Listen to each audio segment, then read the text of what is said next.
दोस्तों, भारत और श्रीलंका के बीच राम सेतु तमिलनाडु के रामेश्वर के पंपन द्वीप से श्रीलंका के मन्नार द्वीप तक स्टोन सोल से बना एक ब्रिज है, जिसे राम सेतु या नल सेतु या एडम ब्रिज के नाम से भी जाना जाता है। लेकिन जब 11 दिसंबर 2017 रात 10 बजे सारे चैनलों ने पूरी दुनिया के टेलीविज़न पर रामायण काल के राम सेतु का एक वीडियो प्रकाशित किया, जिसमें नासा ने राम सेतु का एक सैटेलाइट इमेज जारी किया था।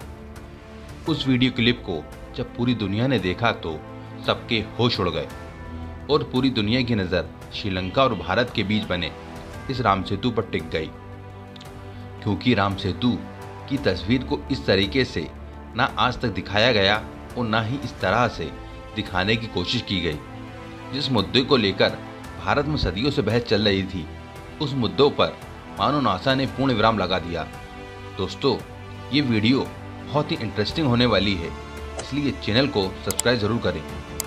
राम सेतु के साथ हिंदुओं की आस्था जुड़ी हैं, क्योंकि हिंदुओं का यह मानना है कि राम सेतु भगवान राम ने माता सीता को लंका से रावण की कैद से छुड़ाने के लिए भारत से लंका तक जाने के लिए सेतु का निर्माण नल व नीर की सहायता से किया था। और दूसरे धर्म में राम सेतु के बारे में क्या क्या लिखा है और राम सेतु को लेकर क्या क्या पॉलिटिक्स हुई है, और आखिर नासा के वैज्ञानिकों ने राम सेतु पर क्या बोला और उनके अनुसार ये रामायण काल का है या नहीं। इसके साथ साथ आप यह भी जानेंगे कि आखिर भारतीय वैज्ञानिकों का राम सेतु पर क्या विचार है। नमस्कार दोस्तों, स्वागत है आपका हमारे YouTube चैनल स्काई 0017 पर।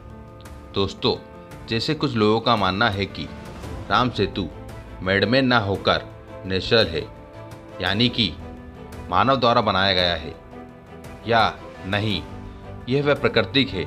इसके बारे में समझ जानकारी को जानने के लिए इस वीडियो को पूरा जरूर देखिएगा। राम सेतु का सबसे पहला उल्लेख रामायण में मिलता है, जो कि वाल्मीकि द्वारा लिखी गई थी। इस टाइम पीरियड में वैसे तो किसी को एग्जैक्ट नहीं पता है कि, लेकिन कुछ लोगों का यह मानना है कि राम सेतु को 400 से 300 ईस्वी पूर्व के बीच बनाया गया होगा, क्योंकि रामायण में जिन वेदों का उल्लेख मिलता है जिनका टाइम पीरियड 500 ईस्वी पूर्व ही है। फिर राम सेतु का निर्माण पश्चिमी जगत ने पहली बार 9वीं शताब्दी में इब्न खुरदेव द्वारा अपनी पुस्तक रोड्स एंड स्टेट्स व रोड्स एंड किंगडम में मिलता है, जो लगभग 850 ईस्वी में ऐतिहासिक कार्यों में इसका सामना किया। इसका उल्लेख सेंट बंधैया ब्रिज ऑफ द सी है। कुछ प्रारंभिक इस्लामिक स्रोत एडम के पीक के रूप में श्रीलंका के एक पहाड़ का उल्लेख करते हैं, जहां एडम माना जाता है कि पृथ्वी पर गिर गया, और पुल के माध्यम से एडम को श्रीलंका से भारत के पार जाने के रूप में वर्णित किया है, जिसे बाद में एडम ब्रिज के नाम से भी जाना जाने लगा। फिर यहाँ कुछ लोग एडम ब्रिज के नाम से बताने लगे। एडम बाइबल में मेंशन एक कैरेक्टर है, जिसके बारे में लोग यह मानते हैं कि जब एडम को एडम गार्डन से निकाला गया था, तब वह श्रीलंका आया था। तब वह एक पेड़ से खड़ा होकर 1000 साल तक तपस्या की और वहाँ से इंडिया जाने के लिए इस ब्रिज का निर्माण किया था। लेकिन बाइबल में एडम ब्रिज का कहीं पर भी मेंशन नहीं है। अल-बरूनी 1030 ईस्वी में शायद इस तरह से इसका वर्णन करने वाला पहला व्यक्ति था। फिर 1804 में एक ब्रिटिश मानचित्रकार ने मैप तैयार करते वक्त राम सेतु को राम सेतु की जगह एडम ब्रिज लिखा, और ये फिर एडम ब्रिज ही बन गया। वैसे रामायण के युद्धकाल में राम सेतु के निर्माण का वर्णन किया है। राम सेतु आर्किटेक्ट नल ओनील के देखरेख में बनाने में 5 दिन का समय लगा था। ऐसा माना जाता है कि राम सेतु जूना पत्थर की एक श्रृंखला से बना है।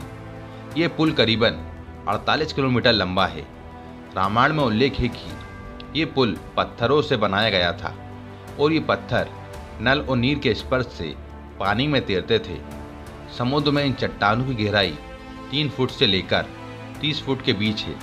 कहा जाता है कि 15वीं शताब्दी में राम सेतु पर चलकर रामेश्वर से मन्नार तक जाया जा सकता था, लेकिन 1480 में एक चक्रवात के आने के कारण ये सेतु टूट गया और समुद्र का जलस्तर बढ़ने के कारण ये डूब गया। दिसंबर 1927 में साइंस चैनल पर एक अमेरिकी TV show ancient land bridge में अमेरिकी पुरातत्वविद ने वैज्ञानिक जांच के आधार पर यह कहा था कि भगवान राम के श्रीलंका तक सेतु बनाने की हिंदू पौराणिक कथा सच हो सकती है। भारत और श्रीलंका के बीच 50 किलोमीटर लंबी एक रेखा चट्टानों से बनी है और ये चट्टानें 7000 साल पुरानी हैं, जबकि जिस बालू पर ये चट्टानें टिकी हैं वे 4000 साल पुराना है। नासा की सैटेलाइट तस्वीरों और अन्य प्रमाणों के साथ विशेषज्ञ कहते हैं कि चट्टानों और बालू की उम्र में ये विसंगति बताती है कि इस पुल को इंसानों ने बनाया होगा। अमेरिका में साइंस चैनल पर एक शो में बताया कि पौराणिक ग्रंथ में जिस रामायण में जिस राम सेतु का जिक्र है उसे चर्चा के केंद्र में लाकर रख दिया था।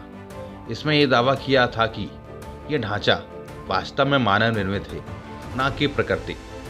चैनल की तरफ से जारी किए गए प्रोमो में यह भी बताया है कि दुनिया जिसे एडम ब्रिज के नाम से जानती है वह मानव निर्मित है।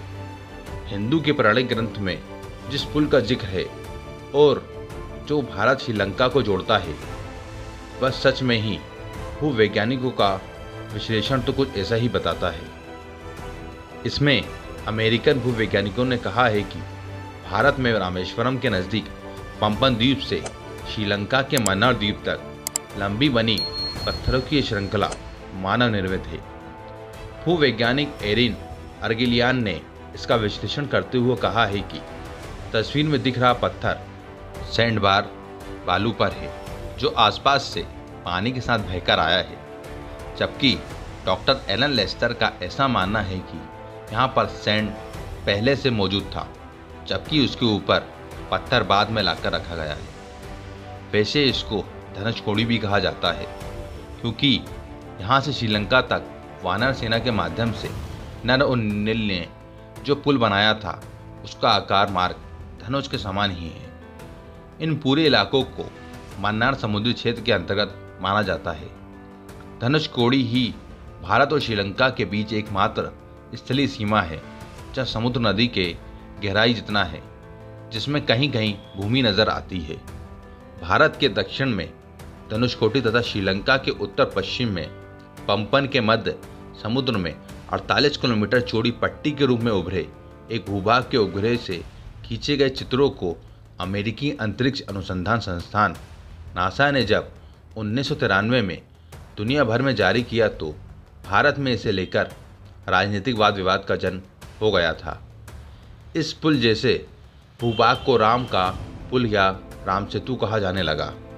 राम सेतु का चित्र नासा ने 14 दिसंबर 1966 को जेमिनी 11 से अंतरिक्ष से प्राप्त किया था। इसके 22 साल बाद ISS 1A ने तमिलनाडु तट पर स्थित रामेश्वरम और जाफना द्वीपों के बीच समुद्र के भीतर भूमि भाग का पता लगाया और उसका फोटो लिया। बीजेपी जो इसको शुरू से ही राम सेतु को तोड़ने का विरोध कर रही है, राम सेतु को तोड़ने के लिए 2005 में सेतु समुद्रण प्रोजेक्ट लॉन्च किया। इस प्रोजेक्ट में राम सेतु के कुछ हिस्से को तोड़कर वहां से कनाल बनाई जानी थी, ताकि अभी जो हमें अरब सागर से होकर बंगाल की खाड़ी तक जाने के लिए पूरे श्रीलंका को पार करके जाना पड़ता है तो इसका ज़्यादा खर्चा होता है, तो क्यों ना राम सेतु को तोड़कर वहां से कनाल बनाई जाए, जिससे कि पैसा और समय दोनों की बचत होगी। तो जब भारत के हिंदुओं की भावना जुड़ी थी तो 2 साल तक ये काम अटका रहा।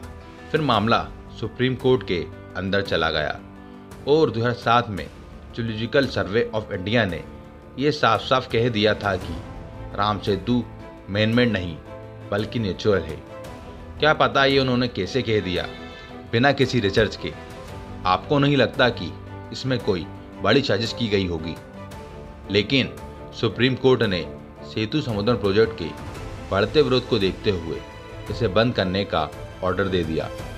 और देखा जाए तो इस प्रोजेक्ट को बंद करने के पीछे एक सर्वे का बड़ा योगदान था, जिसमें यह बताया गया था कि अगर राम सेतु को तोड़ा जाएगा तो इससे इकोनॉमिकल थ्रेट तो होंगे ही, पर इसके साथ साथ जियोलॉजिकल थ्रेट भी शामिल होंगे। रिपोर्ट के अनुसार राम सेतु को तोड़ा जाएगा तो यहाँ पर काम करने वाले सारे मछुआरे बेरोजगार हो जाएंगे और साथ ही यहाँ मरीन लाइफ की एक ब्रीड पाई जाती है जिनका कमर्शियल उपयोग किया जाता है। और जियोलॉजिकल थ्रेट यह थे कि अगर राम सेतु को तोड़ दिया जाएगा तो इससे नेचुरल डिजास्टर लाइफ सुनामी आने के चांसेस बढ़ जाएंगे। और साथ ही यह भारत का एक महत्वपूर्ण वायु पर जरूरी है कि यहाँ पर एक खास किस्म की मरीन पाई जाती है। अगर राम सेतु को तोड़ा जाएगा तो ये मरीन भी खत्म हो जाएगी। इन सभी कारणों को देखते हुए सुप्रीम कोर्ट ने राम सेतु को तोड़ने के इस प्रोजेक्ट को तोड़ने की रोक लगाई थी।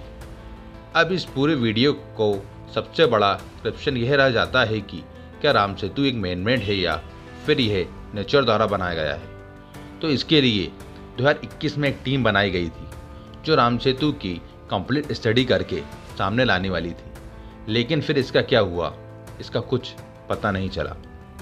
लेकिन यूट्यूब पर मौजूद साइंस चैनल यह दावा करता है कि उन्होंने पुल के कार्बन डेटिंग की और उन्होंने यह पता लगाया कि पुल के पास वाली रेत 4000 साल पुरानी है, जबकि वहीं पर पड़े पत्थर 7000 साल से ज़्यादा पुराने हैं, जिससे उनका यह मानना है कि यह ब्रिज मैनमेड हो सकता है।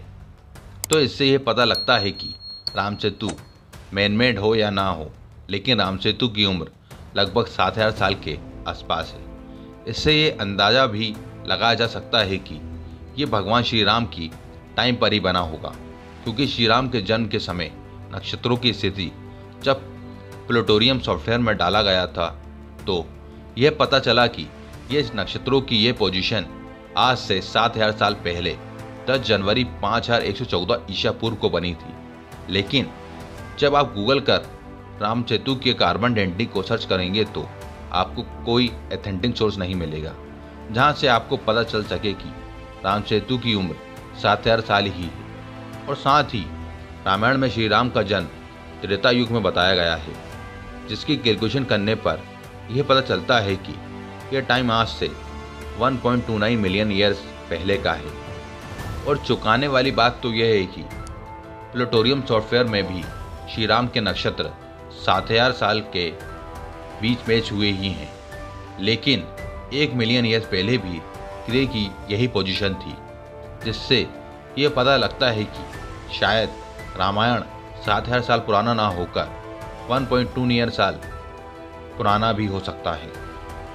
श्री वाल्मीकि ने रामायण की संरचना श्री राम के राज्याभिषेक के बाद वर्ष 5075 ईस्वी पूर्व के आसपास की होगी।